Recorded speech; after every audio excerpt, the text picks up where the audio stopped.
If they win the Champions League, then all will be forgiven. But otherwise, their league performances have been a big letdown. I think that if Manchester City weren't going to win the league, which they've done in the last 4 seasons, Arsenal had to be the team that were there waiting. They're not. They're not even on the shoulder of Liverpool to put pressure on them in this last few weeks. Liverpool are going to win it at a canter. I think that's a big disappointment. And where Arsenal have been in the last couple of seasons, you felt as though they were a team that were growing in Premier League title races and getting better.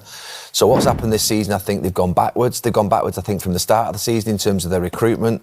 They never covered themselves for the likely injury to Havertz, who was their only centre-forward. He didn't really fancy Jesus as a centre-forward. Ødegaard's another big drop-off, I think, for them. I think they've lost Edu off the pitch. They've lost, obviously, their CEO as well, who's obviously now he's going to Tottenham. So I just think there's things at Arsenal that, look, the Champions League is a huge opportunity for them, but the league is your bread and butter. And I think Mikel Arteta was building a squad to win the Premier League title, and this was the season that he really should have been there and been close with Liverpool, and he's not, and I think it's a letdown.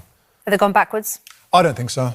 And I hear that, and I agree with quite a bit of that, but I still think they're going to be the second-place team again, third season on the trot. I know you wanted to go over the line. I think the injuries to key players at different parts of the season has to be considered. And I know, in terms of the recruitment, they've got a strong goalkeeper, they've strengthened defensively, they've strengthened in midfield, and it's kind of accepted that the front line is the last bit and the most important bit to strengthen.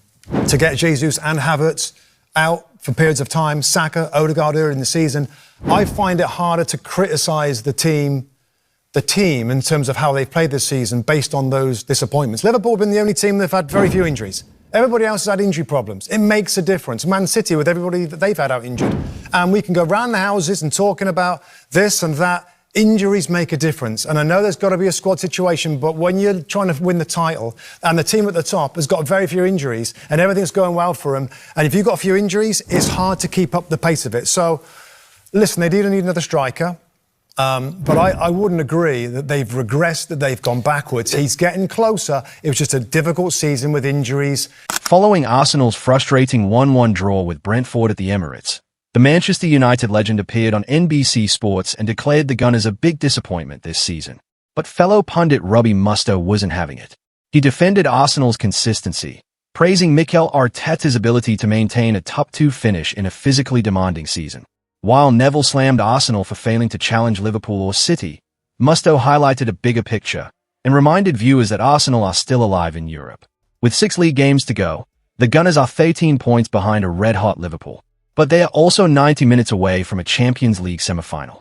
Arsenal head to Madrid with a 3 goals advantage over Real, and a shot at European glory still on the table.